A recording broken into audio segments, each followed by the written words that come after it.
Hello, Gaston County. Welcome to episode number, we're not sure again, 107 or 108 or 109. I'm sure Naomi will straighten us out on which episode and when we release this one. But you're listening to Gaston's Great, a podcast highlighting some of the great things happening in and around Gaston County.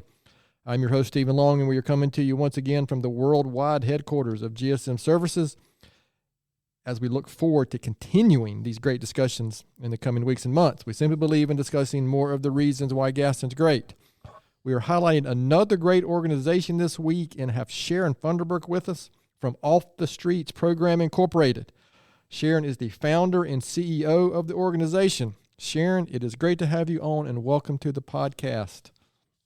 Good morning, everyone. It's great to be here. Thank y'all for having me. You're very welcome. You sound very excited to talk to me again. I'm excited to be here. I just was surprised that it was going to be you. I thought it was going to be baby girl over there. So, well, let's get it. We need somebody like Naomi to keep us in line today. So that's what she's doing, is keeping us straight. So we're not here talking for like 12 hours worth. So yeah, Shaaron and I go back a few years. I was trying to remember exactly when we first met. It was probably originally at First Methodist Church many years ago. It's probably about 10, 12 years. Yeah, but it's been a while. So, but again, this is about the good work that Shaaron has done over the years for our community. And first, we're going to get right to it, as we normally do. So, Shaaron, just tell us a little bit about yourself, anything you'd like to share, then we'll get into the Off the Streets program. Okay, so what I do need people to understand is that I'm a byproduct of Off the Streets. And it originated as a result of my own story and my own struggles. I've been off the streets for 29 years now.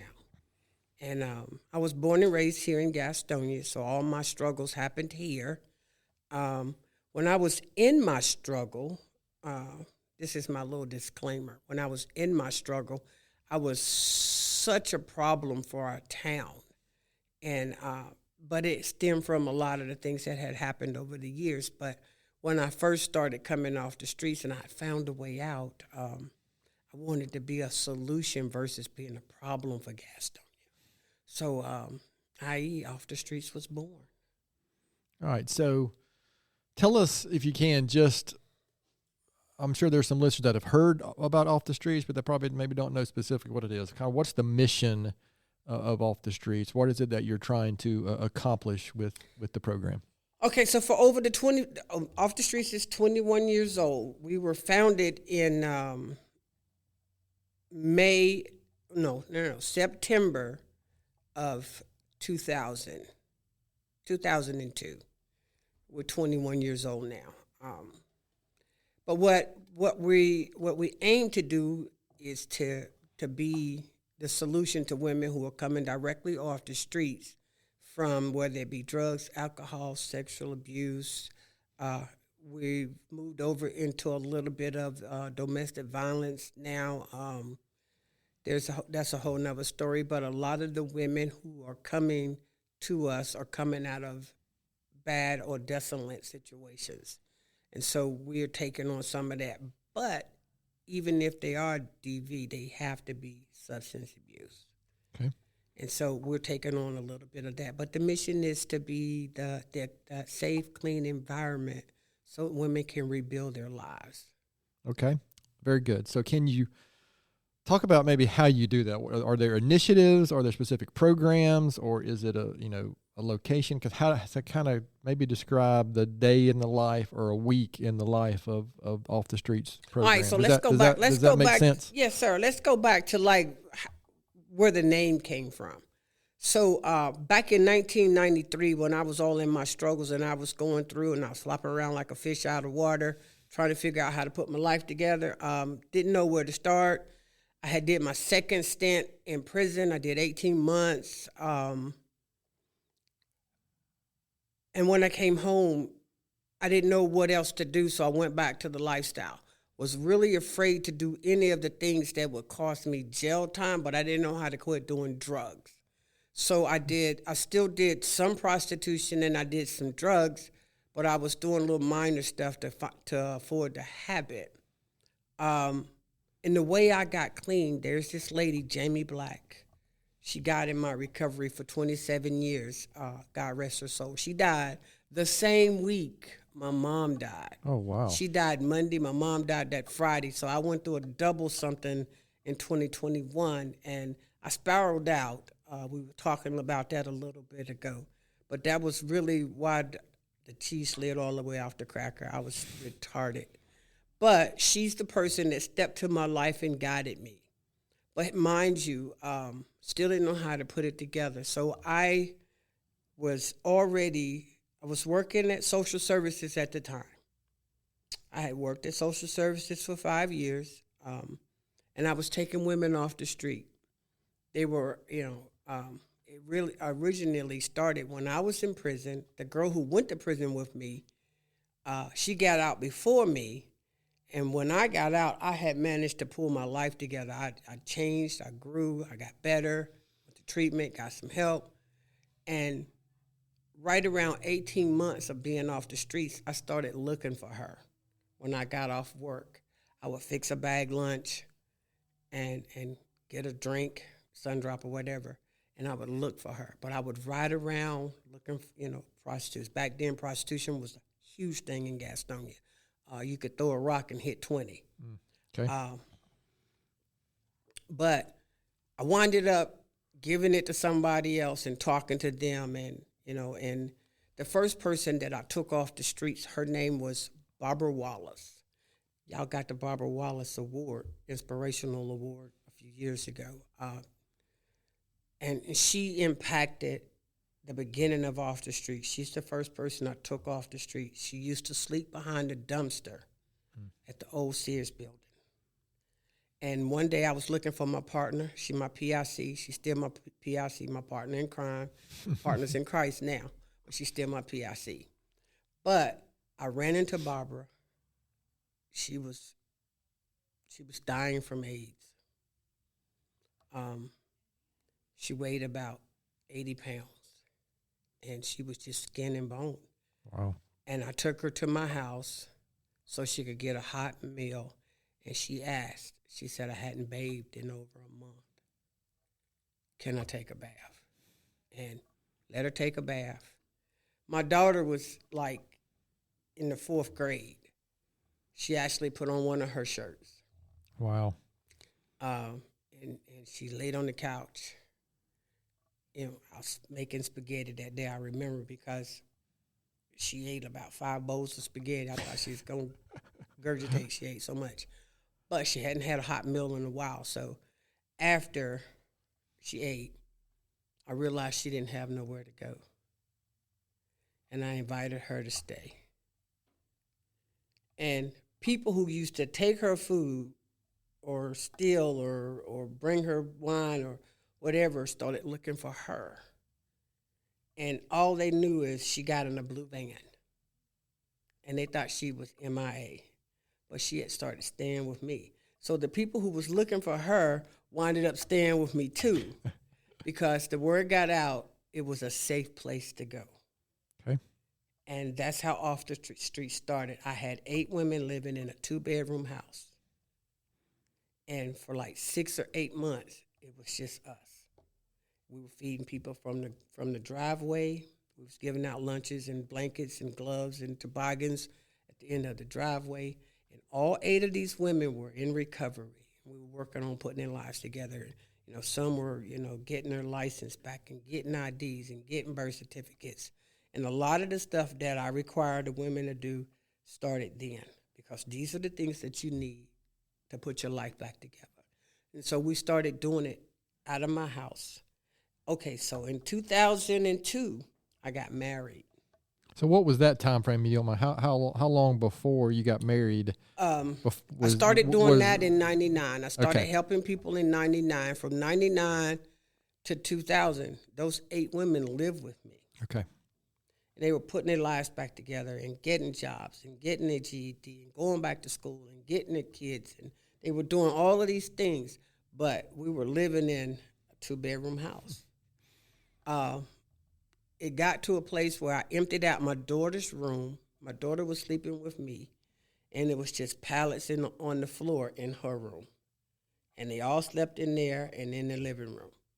And that's just how we made it. You know, some would be cooking, some would be doing laundry, some would be studying for GEDs, whatever, you know. But we came together, and two of those girls now. Excuse me.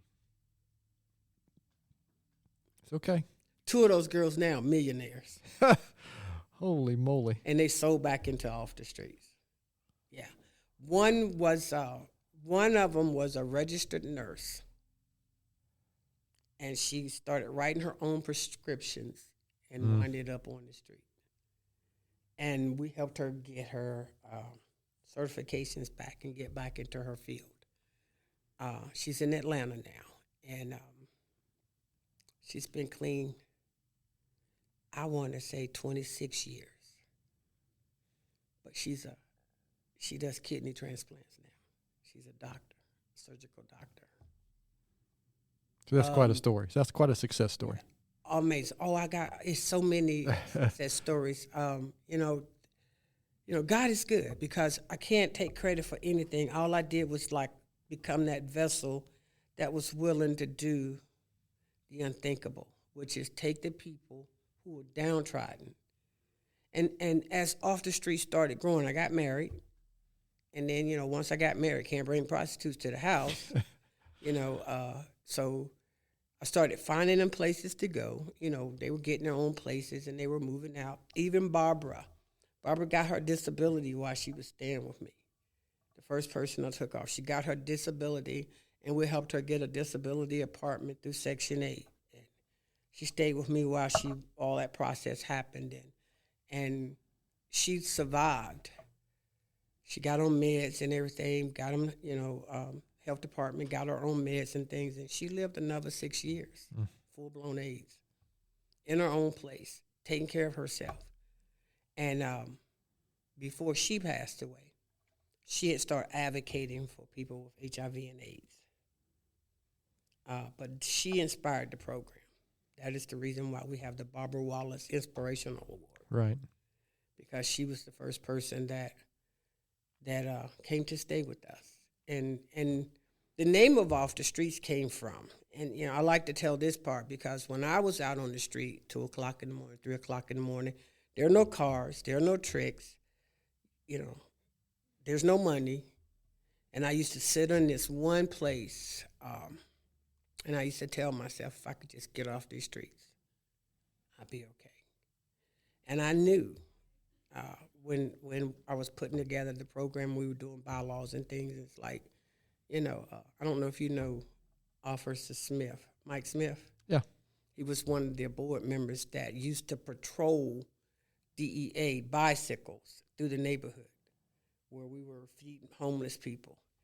And he said to me, he said, you know, you getting some of these women off the streets. I'm hearing about you, you know. And so he repeated the name that I used to say all the time. I was like, okay, you know what? I'm gonna call it the Off the Streets program. That's where the name came from. Now, here's the thing, right? I was working in social service. I hated it. I mean, they do great work. It just wasn't my calling. Understood. Okay. I hated my job. You know, it's like, it's not a job if you enjoy doing it, right? Mm-hmm. I hated going to that job because I didn't get fulfillment out of it, because it wasn't doing what I needed to be doing spiritually for me. I was serving, I was doing what I was supposed to do, I was helping people, but not the way God called me to.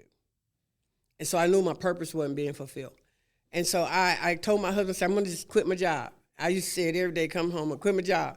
And so he said, you know what, just resign, just quit, right? And so I put in my resignation. I worked for 2 weeks, came home, I said, okay, I did it. I put in my resignation. So now I'm at home, I'm working on stuff. I'm making him crazy because now I ain't got nothing to do. The women are not living with me, so I'm having a hard time keeping up with them, because it's like when they were there, I knew, you know, but now they're everywhere. So he's like, and he came in the house one day and he goes, so what's the name of that program you say you're going to start? And, you know, it ignited that, you know, I had never heard of 501c3. I'd never heard of any of those, you know, acronyms, you know, with the bylaws and, you know, and articles. I never heard any of that stuff. And so I got me a business mentor, Lisa Cito. Okay. she was running a program called the Howland Family Resource Center, which was in the neighborhood but around the corner. And I started going there. And she started, she would ask me questions, and she would tell me to do something, and I'd go and I'd come back. Because she didn't believe, she had heard people say they're going to do things for years, but she never saw any of it fruition. And she's like, well, you do this and come back. And you do this and you come back. And I would do it, and I'd come back. And she made me read Robert's Rules of Order. Yeah. It's a really dry read, but yeah, I read it. Is. Yeah, it I is. really read it, and and I would ask her questions. So she's like, yo, you reading that book for real? Because she was trying to run me off. Yeah, see if you would actually do it or not. Yeah, and I would ask her questions, and she's like, you really reading that book, huh? I was like, yeah, but, some of the words in here, what's fiduciary? Some of these words, is like, she's like, well, you got to look the words up. I was like, I'm looking them up. I don't know what the definition means. And she would break it down and things like that. But, I got a business mentor, and she started talking me through the nonprofit part. And she taught me, a lot of things. And she's like, I can't teach you how to write grants. You're going to have to take grant class. I took grant class. Actually took 3 because the first one didn't take. The professor was dry. He was dull. He didn't keep my attention, so I couldn't stay focused. But I had a lot going on, too. But learning how to do all those things in the background of having the program, but the day-to-day operation came easy. It's that business part that I struggled with. Oh, sure. So I just threw together the board at first, but now I got a really good working board. You should be on my board. But really, I just need you for what you do. I don't really need you to be on the board to do it. And that's a lot of my collaborations in the community now. Right, but right. my board members, everybody on my board do everything I don't do. So I don't have to focus on that. That's smart. That's good. That's a good plan. And I tell my board members, I said it so much now they all know to say it before I say it. I got one trick. I help people get clean. I help people put their lives together. That's my one trick. You're on my board because you do this and you do this and you do this. That's why you here. I don't do none of that. And so, and that's what makes Off the Streets board work. And I love the fact that I got some board members who are in the trenches with me. Dr. Darrell. I can call him and say, I got a girl whose mouth is this, and she's got abscess this, and she's pain here, and he'll work her in, and he'll take care of that. That's Darrell Current, right? That's who you're talking about? Dr. Darrell Current. Yeah, I know Darrell. Yeah, that's my dude, right? But he's boots on the ground with me. He's in the trenches, and I got some board members that'll do that, Some of my other board members, I can just call them up and say, this is what I need. And it's not like we got to meet in order to talk. I just reach out to them for whatever their profession is, and they help me that way. My lawyer, he's he's real good with, well, she's got this going on. What should we do? And he'll tell me what to do so I can navigate that. My CPA, he makes sure the money stay tight because I don't want to go back to prison. It ain't even really about the board members. Yeah, I get it. I don't want to go back to prison, so don't let me mess up the money, and that's our relationship. Yeah. He'll tell me, he's like, and anything that I don't know I can do, I just call him and ask him, and, he'll tell me yeah or nay, that kind of thing. So that's kind of what makes the board work, and that's the best part about my board of directors. They, a lot of the people say you work for your board, our board works together. Right. We work together. I like that, So you've come a long. So the organization, you and the organization, come a long way since, say, that '99 time frame when you had 8 women living in your house with you. Is it? And we wasn't a program then. Everything was out of pocket at that time. Yes, it actually is a functioning organization now. For the first 10 years, for the first 5 years, we struggled with keeping the doors open. I remember telling the board members that we had $236 in the bank, and my husband was going to pay all the bills at the house out of pocket.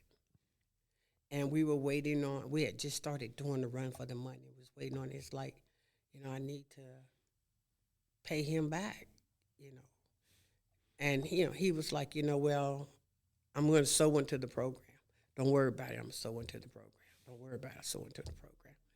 But we had a hard time staying open in the beginning. And it's like after we hit that 10-year mark, it was almost like certain people said, well, she ain't going nowhere.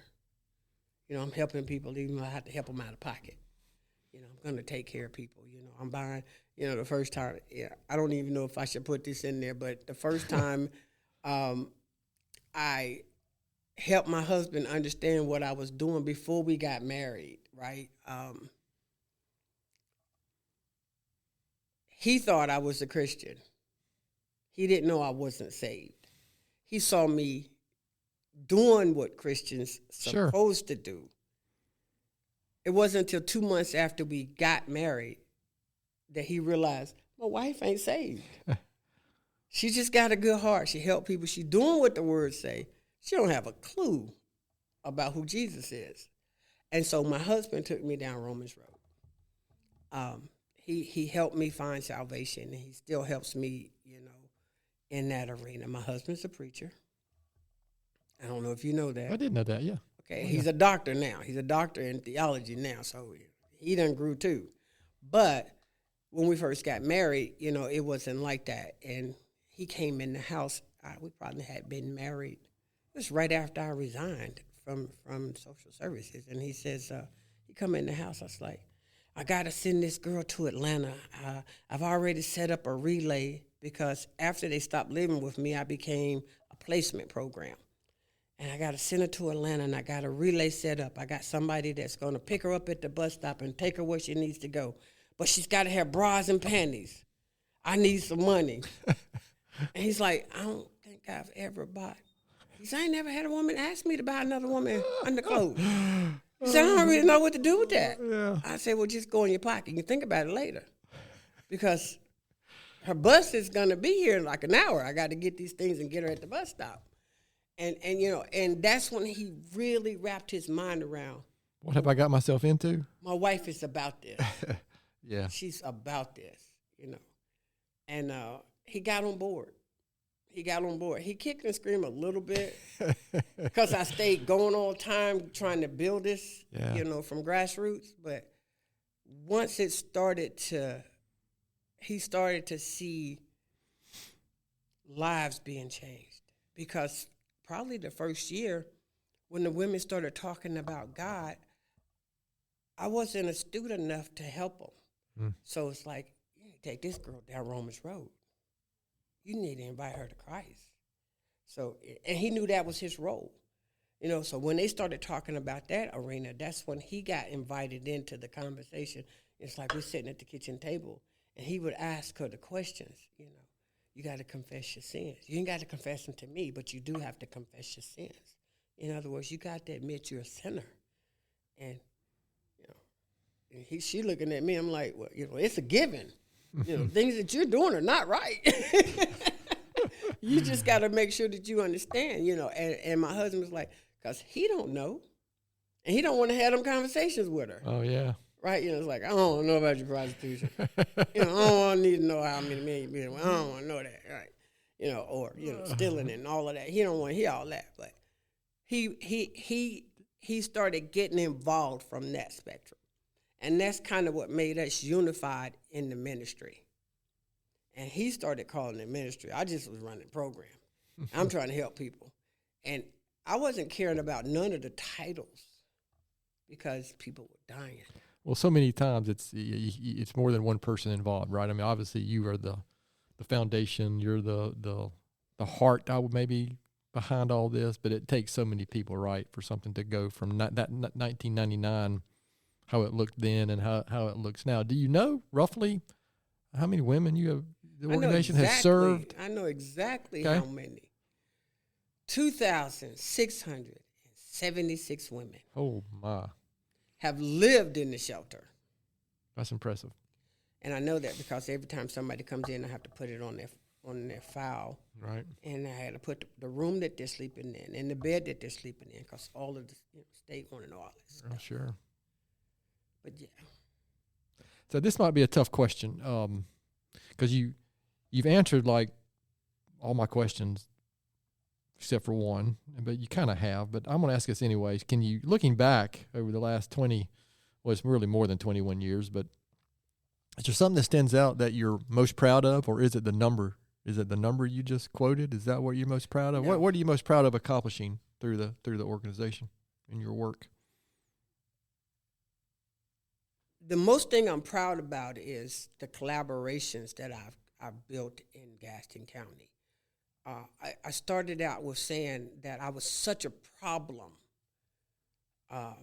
for Gaston County with me being a nuisance in my own story, that I never thought that, in 2020, in 2021, I made the Martin Luther King Monument. And I think that what made me proud of that was my mom, even in her dementia. She called me that morning, "You made the paper. You made the paper." I hadn't even saw it yet, and it was on the front page. And I think that that's the thing, that because I know I was a problem for Gaston County, but I know the heartache I caused my moms. And I think that it was in that moment I knew all the stuff that I did, I had outlived my past when that happened for her. Sure.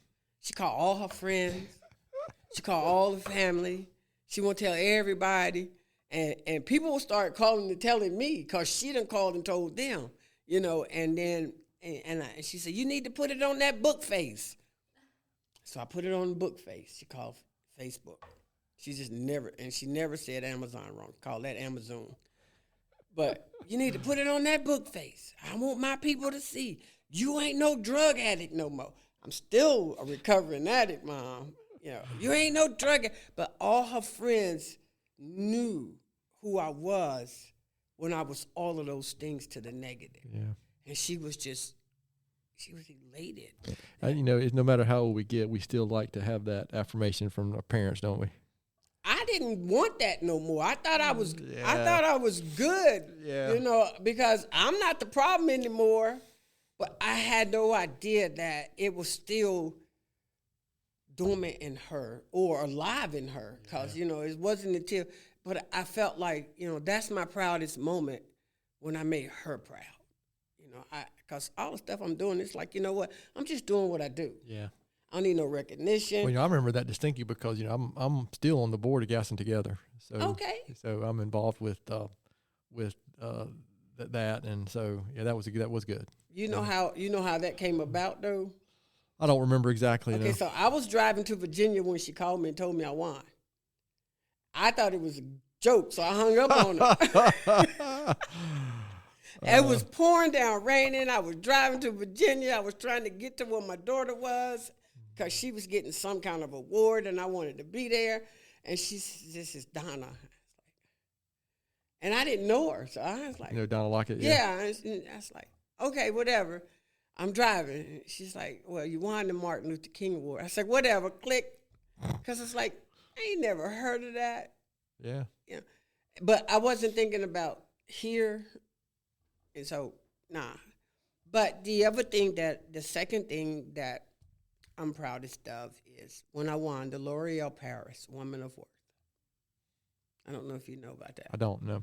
Okay, so in 2014, I won L'Oreal Paris Woman of Worth. I don't even know how I got nominated, but they flew me to New York, and they made a big deal, and we were in magazines and on TV. Wow. And we did commercials, and I was one of the faces of L'Oreal Paris for a minute.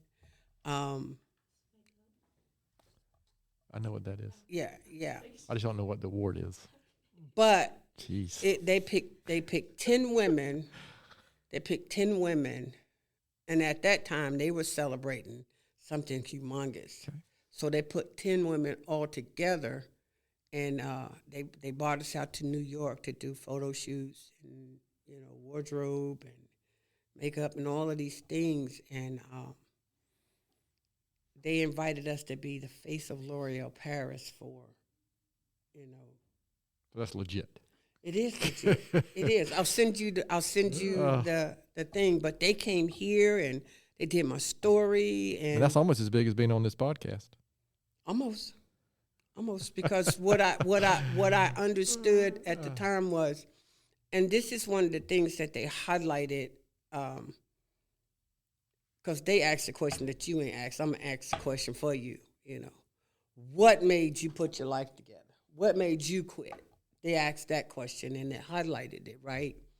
And one of the things I like to say about that is, I don't know what made me want to stop, but I do know that I was ready to live.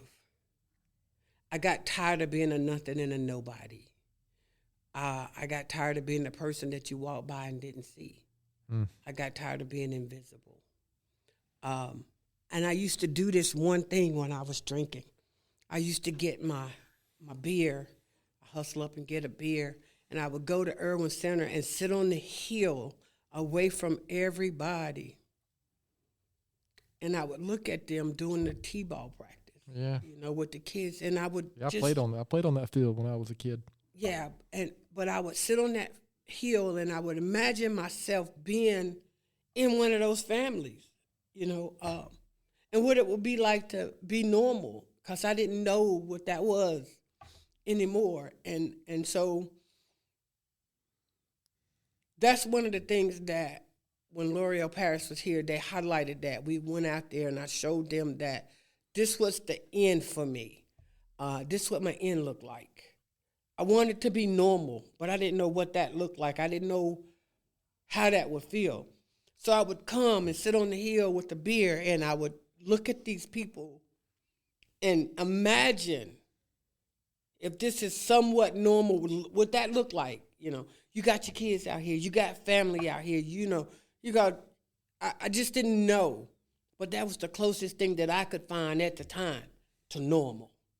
And every day I would make it my business to get me a beer and go sit on the hill and watch for that couple of hours to just get away from the noise that I was living in, or the homelessness or destitution that I was in. That was my escape at the end. And so coming away from the drugs, you gotta clean that. We can get you one for sure. Coming away from the drugs and coming away from the alcohol, that right there was the best I could do, because I didn't know nothing else. And so when they asked me that question, I took them to that field, and they did my story from there. I took them to where I sit on the hill, and I would drink my beer, and I would pretend to be part of those families and see what it's like to get in the car and go home and have heat and have food in the house and watch TV, because at that time I was alone then. The drugs wasn't working anymore. The alcohol wasn't working anymore. What used to fix the problem had become the problem. And I didn't feel high. I didn't feel drunk. I just felt void. And the best way I can describe it for normal people like you is it's like being down in a black hole and life is going on around you, and all you can do is look up at life because you don't know how to get out of the hole and be part of that. And that's what my end looked like. I don't believe in bottom. I don't think I've had one, because every time I thought I had a bottom, it got worse. But that's what the end looked like for me. And so I know what that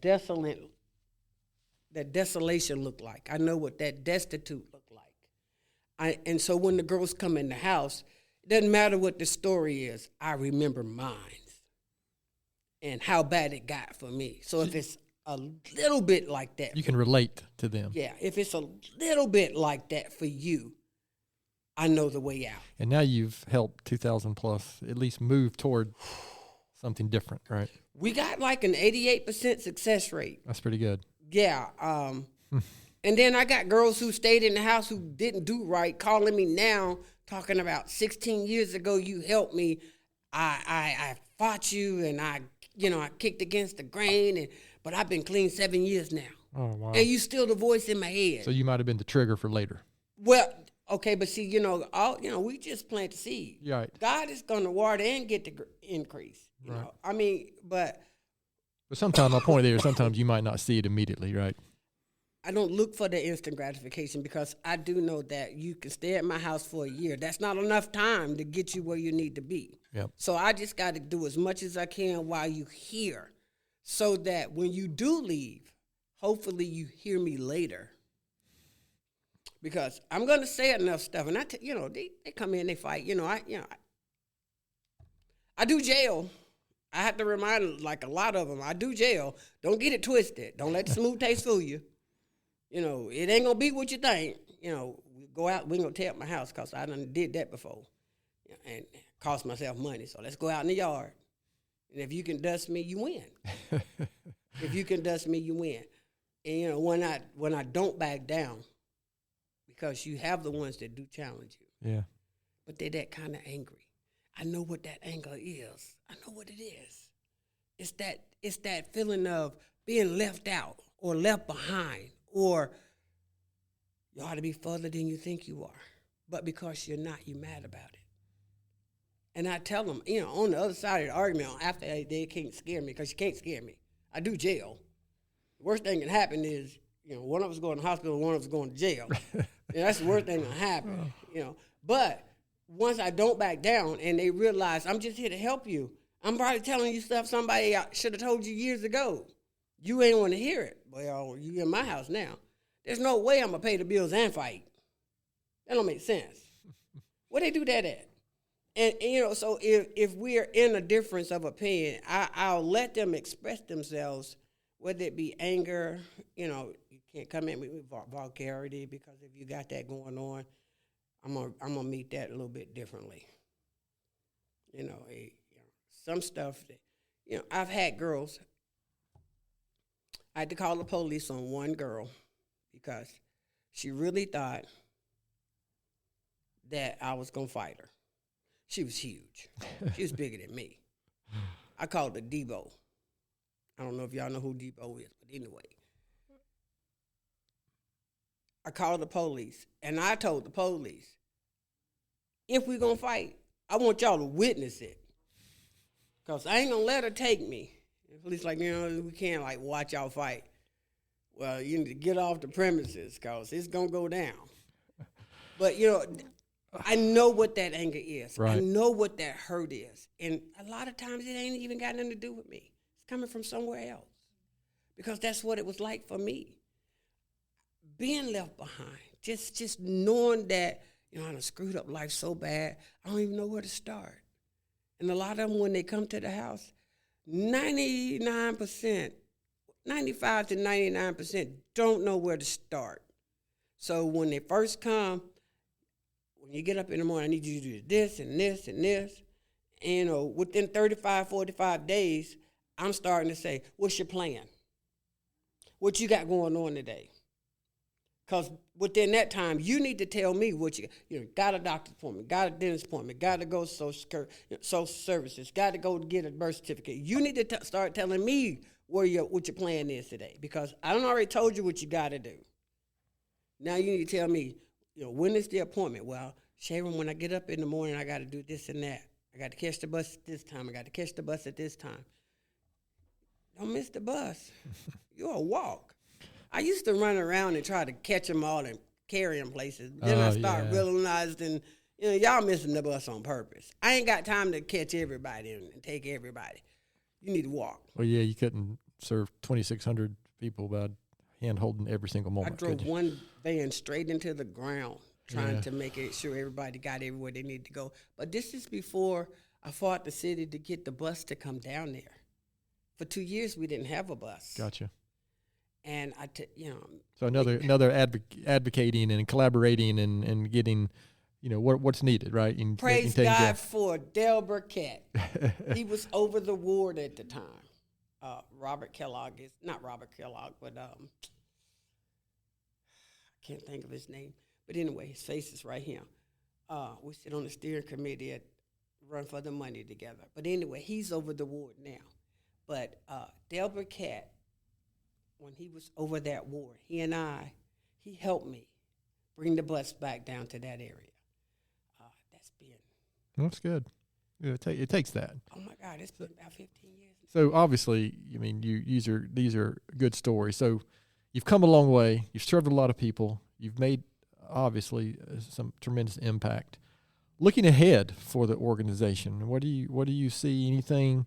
You just going to continue kind of doing what you're doing? Is there any other plans in the future, the next 5 to 10 years, or is it you just want to kind of continue with what you've been doing in the last few years? Okay, so I've had opportunities to grow, and I've had people to offer me a bigger space and more housing and more, but that just caused me to have to try to raise and come up with more money to take care of all of the responsibilities. So, no, I'm going to tell you the same thing, and even when I ask you for your money, just know that I am not trying to do more. Understood. Yeah. I want to continue to do and stay the course because this is working. Yeah, we've learned growth for the sake of growth isn't. What's the plan? What's the plan, and what are you trying to do? As opposed to because growth can cause a deterioration in results. I've seen that. And see, I learned from 2 other organizations that closed down while I've been operational. They grew beyond what they could afford. And as a result, they couldn't get funded. And so they closed. Right. So I have learned from that so to answer your question in the short, we're going to stay like we are. I've learned how to rotate them out of the house faster. Okay. They used to stay a year to 18 months. Well, I can get them self-sufficient and out the door in 10 months now. Rarely do they stay a year now. Because, about 10 months, you're getting on my nerve, I'm getting on yours. So I need you to have your monies together. I need to have your ducks in a row. The only problem that we run into mostly is getting them housing because of the background checks. Okay. And I work with 2 landlords in town. If they got some availability, they work with me if I can vouch for them. But now I have to tell the girls, now you got to have your face clean. I can't vouch for you if your face ain't clean. But by the time they leave, I can almost tell who's going to make it now. I'm going to say with that many interactions over the 20 plus years, I'm sure you do have an insight that most of us wouldn't have for that circumstance. Yeah. The last 2 girls moved out together. I didn't think I thought they was going to kill each other in the house. It's like, how y'all going to make it work? Yeah. Well, this has been really good, Shaaron. So is there anything that I haven't asked that I should have asked? I mean, we're going to shift gears. There's a couple of Gaston County related questions I want to ask you just because that's what we do here. But is there anything I haven't asked that I should have asked? Now, before we finish, we'll make sure anybody listening that might have a family member or somebody, we'll let them, how can they get in touch with you or find more information out about the program? We'll make sure we cover that before. But is there anything I haven't asked that I should have asked? I think I answered more than you asked. Because I don't have a problem talking about my passion. And I would expect nothing less. Yeah, I don't have a problem talking about my passion. This is my baby. I know it is, yeah. I've been doing that's why we wanted to have you on. Well, I mean, that's part of what I can do this with my eyes closed. I'm telling you. Yeah. I even did it through my grief. My husband's like, I don't see how you're doing. It's like, I don't have to think about what I'm doing over here. Yeah. All this other stuff, I had to think about that. But this I can do with one hand behind my back, eyes closed. I'm almost robotic with it now. So we're gonna, with that note, we're gonna move and we're gonna call these speed round of questions. I'm gonna call it the off the street round of questions. Isn't that lame? I just can't. I come up with a different name every episode, but sorry, I can't come up with anything better. Why don't you just name it the Steve Loan questionnaire? That's boring. So you're not you ready? boring. You ready for these important questions? Is it speed round? Is like a yeah. Okay, yeah. You ready? Go. Favorite Tony's ice cream flavor? Butter pecan. Sundrop or Cheerwine? Sundrop. That's what you mentioned. Sundrop earlier. Favorite local restaurant? I'm fat. Why you gonna ask me that? Okay, let's say the restaurant of the day. Let's say the restaurant of today. If you asked me where I was gonna eat at today, it would probably be Outback. Oh, Outback's good. Favorite park or favorite outdoor activity? Martha Rivers. Martha Rivers is great. What is something very few people know about you?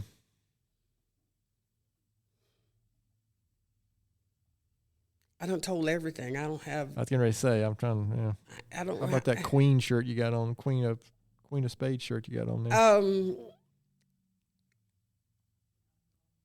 My sister and I, if I had to tell one thing that people really don't know, my sister and I didn't speak the last 2 years of her life. Oh. Do you want the details? No, or just I'm probably not. That's something people don't know. Okay. Even my family don't know that. So this is like the world exclusive opening of that, huh? Yeah. We don't need to go there. That's up to you. I mean, well, we didn't talk. I mean, she was controlling and dictative, and took me a long time to realize she was trying to sabotage everything about me. So at the end of her life, I had to quit talking to her. She even tried to turn my child against me. That's too bad. Yeah, maybe we don't want to talk about that. Yeah, but this is upbeat. Well, people didn't know that. Upbeat. Well, you asked me, what people I know don't you know. did. I know I did. So that's like the only thing I don't talk about. All right, next question. Okay. So, I appreciate you indulging us on those Gaston County questions, except maybe the last one. This is a podcast about Gaston County, and you shared, obviously, the great stuff you've been doing, the impact you've been making. But besides off the streets, Shaaron, why would you say Gaston County is such a great place? Well, I think that Gaston County has a wholesome, wholehearted family vibe. If I had to answer that question from a place of being here all my life, it's safe compared to some of the places that I've traveled to. It's wholesome. It's close. We got our little spats, but it's nothing compared to a lot of the other cities, Yeah. I'm in love with my town. I don't know how to put that no other kind of way. It's like we just went through the elections. I ain't even know some of the people that was running, but I feel confident that the changes that we do go through, they won't be major changes because Right. Gaston is pretty great anyway. And ain't no one person can change who we are. You're right about that. Well, good. That's a great answer. I appreciate that. And it's kind of not exactly over 100-some episodes. I think that was a kind of a unique answer, so I appreciate that. Big question. Shaaron, knowing what you know now, what advice would you give your 20-year-old self? Let's back it up to my 18 self, because my 20-year-old self was already full-blown. What I would tell my 18-year-old self is, it's okay that the child inside cries. And it's okay to take your adulthood to protect your childhood, because what happened to her at 11 wasn't your fault. And what spiraled your life and changed your life wasn't your fault. And when she cries out today, it's okay to tell her she's safe. That's good. There may be somebody out there who needed to hear that. So I appreciate you sharing that. Well, Shaaron, just as I expected, this has been really good. And I'm familiar with, we've been friends with you for a while. I'm familiar with your organization, the good work you're doing. So, again, that's why we wanted to have you on. And so others out there that might need the help, might not be familiar with the organization and the work that you're doing, we wanted to bring some awareness to that. So where can listeners go to learn more about the organization? If they want to get in touch with the organization, anything like that, anything you can share? Yes. Off the Streets has a website. It's Off the Street, no S, okay, program.org. we'll make sure that's in the show notes as well. And people always want to ask, what are our needs? Yep, that was my very next question. So I appreciate you. Right now, we did a hygiene drive back in June. We didn't do the bike run, but the bikers still took up.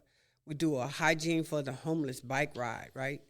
We didn't do the show this year because it's just a lot of work to put it together.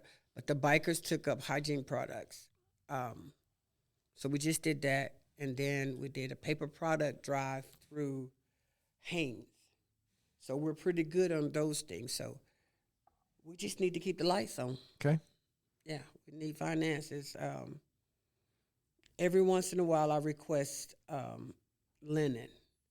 I think the towels get legs, and the sheets get legs. But every once in a while, but if we were going to take up anything right now, it would probably be washcloths. Okay. What do you still participate in the Community Foundation run every year? We do. You gonna give me some money? Sure. Okay, great. That's in April. For those of maybe not, surely people listening to this should be familiar with that. But yeah, we start collecting monies in February, so don't start sending anything to the foundation till February. And then the run is April the 13th. Put that on your calendars. April the 13th, 2024, and it's going to be held at the Claremont Baseball Park. I'm excited about that. Yeah. We've done that. This is our 20th year. Mm-hmm. Now I got a question for you. Uh-oh. Haven't heard all that you heard today. Did you learn anything about Off the Streets? I learned that the number of individuals you have served is bigger than I could have imagined. Okay. I learned that marriage is everything. It's everything, right? When you have that marriage, when you talk about your husband and his involvement and everything that comes with that is so important to keep. And maybe sometimes ask better questions beforehand, so maybe he knew what he was getting into. But in so many of these episodes and organizations we've talked to, it takes the work of somebody like yourself, somebody with a passion, somebody with their own experience, to serve so many people. And so many times what I've learned, and I learned again today from you, is I knew a little bit of the story, but I didn't know all the details. I didn't know the story behind, say, Barbara Wallace. I didn't know those specifics. So that was good to hear. So, but yeah, so many things, good things that happen also come from maybe something that wasn't so great at some time or another, And another reason I like these type of episodes and sharing these stories is that I think it can give hope to somebody that might be listening. Give hope to somebody with a family member that's going through or dealing with something. So I just think why, someone like yourself who is willing to share the story and then take some action. Talk is cheap, but you're out doing the work, right? And you're in what you've done the last 21, 22 years is it's pretty spectacular, really. Appreciate it. Yeah. So see that, that's what I learned a lot, but some of it just confirmed what I either already knew or suspected, So I don't know if that answers your question, but yeah, it's been very good. Any last words? Yes. So if you have a family member struggling with the disease of addiction, get out the way. They won't have a bottom as long as you're trying to catch them. Get out the way. Let them hit their bottom. Let them come to it all by themselves. And for the safety and the sanity of yourself, go to Al-Anon. Get yourself some help so you can stay healthy, but get out of their way. Because as long as you're trying to save them, they won't have a bottom. They won't reach a bottom. They won't see the end. They won't see that they're the problem. If they got a safety net, they will never fall. Wow, that's some tough love advice, and somebody who has lived it. I appreciate that, because a lot of people I bet a lot of family members just either don't think that or they just don't want to. They just want to keep. Get yourself some help. Absolutely. Don't worry about them because God can take care of them way better than you can. Anyway, get yourself some help. If my mother was still alive and would tell you today, this is what she said to me. She said this to me when I was headed to prison. At least I'll know where you are.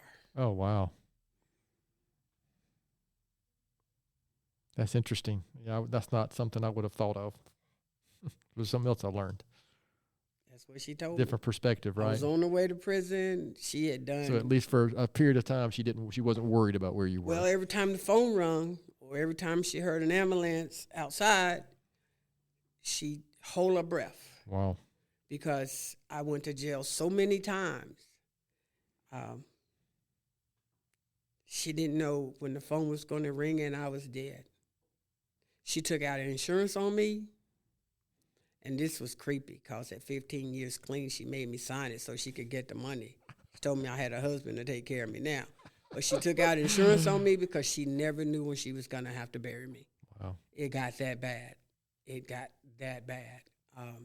I didn't know that. But she told me I went to prison in 91. I did 18 months. And she told me, going out of the courtroom, she said, at least I'll know where you are and I can sleep. Wow. Well, Shaaron, I appreciate your time today, and I appreciate, not just what you do. In my interactions and experience with you over the last 10 or 15 years, it's also the manner in which you do it. It's not, so it's obvious where your heart is, at least to me, and the work that you're doing, and it has made a big impact on our community, and so I'm grateful for that, and we appreciate that greatly. So thanks for your time, and we're going to close this episode out. You got a question? Okay, because you was crying too. Well, Naomi is one of the most, how can I put this? How would I worded that before? One of the most faithful people that I know. Okay. She is all in on that. So, and I consider that's a positive thing. She helps me keep myself in line. So okay. That's why before I open my mouth, what would Naomi think before this this stupid thing I'm about to say or do? Yeah. Okay, so I want to thank you again for having me here. I appreciate this opportunity. I've always loved you.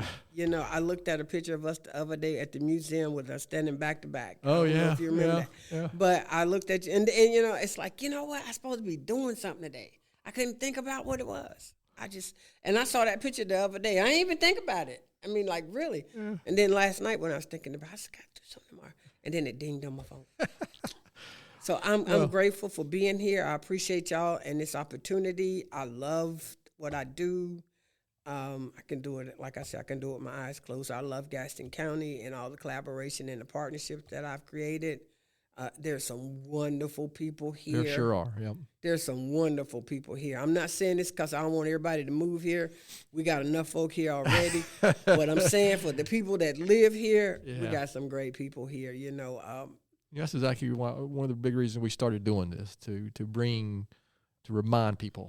remind everyone here and others, frankly, because we do have some listeners that aren't in Gaston County, but to remind us that it's pretty good around here. It is. And I'm going to double back just for this. You don't even have to put this on there, but my favorite restaurant, though I had to think about it, JP's. Oh, yeah. Have you been there? Yes. Oh, my God. Yeah. And don't worry, I'm sure after we finish, you'll be leaving. You'll probably think of another answer to a question that I asked. JP's. But that's the way. Yeah, that's the way these things go. Yeah, but if you ask me today, I want Outback today. I really do.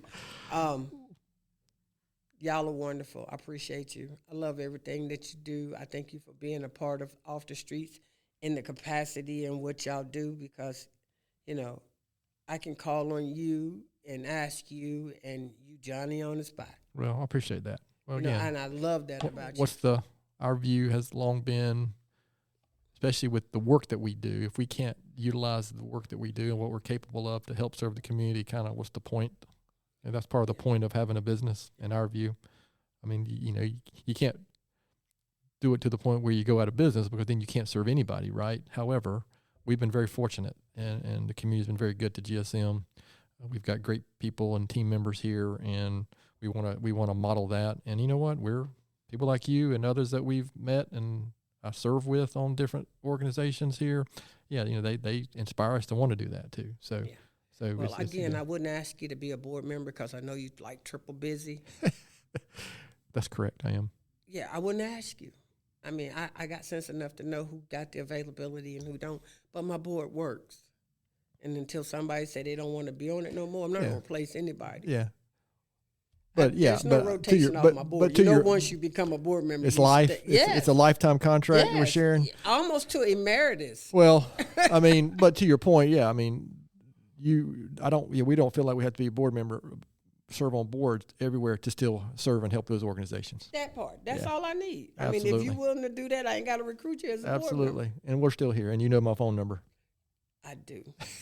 And anytime somebody comes out to my personal house, I make sure they know. Oh, yeah. Right? I'm sure. Because, we had Scott for a long time. Yeah. And then he changed positions. Yeah.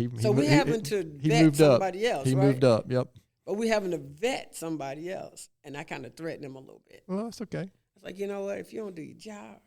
You got Steven's cell number, yeah. I'm going to have Steven sitting at the table. I have no doubt. His eyes got real big. He's like sitting at the table. I was like, yeah. He'll be sitting at the table. Well, this is what I was warning you beforehand, Naomi. Well, this will be like a 12-hour episode if we don't. All right, let's wrap it up. Shaaron and I won't be able to close this one out. So, close it out. As normal, I want to thank our listeners out there for taking time to listen to today's episode. Please continue to spread the word if you can about the podcast. We want as many people to learn about organizations like Off the Streets and all the good things that are happening in and around Gaston County. You can contact us at our email here, which is podcast@gastonsgreat.com. Please continue to share these episodes if you can with those, especially if you follow us on social media. You can find the podcast at gastonsgreat.com. And don't forget to give us a good 5-star rating. So Naomi always reminds me that helps us get noticed. Thanks again to Shaaron for being our guest today. Gaston's Great is produced and brought to you by Naomi Hunt and Amy Anderson from GSM Services. I'm your host, Stephen Long. Thanks again for hanging out with us, and please keep coming back to hear more reasons why Gaston's great.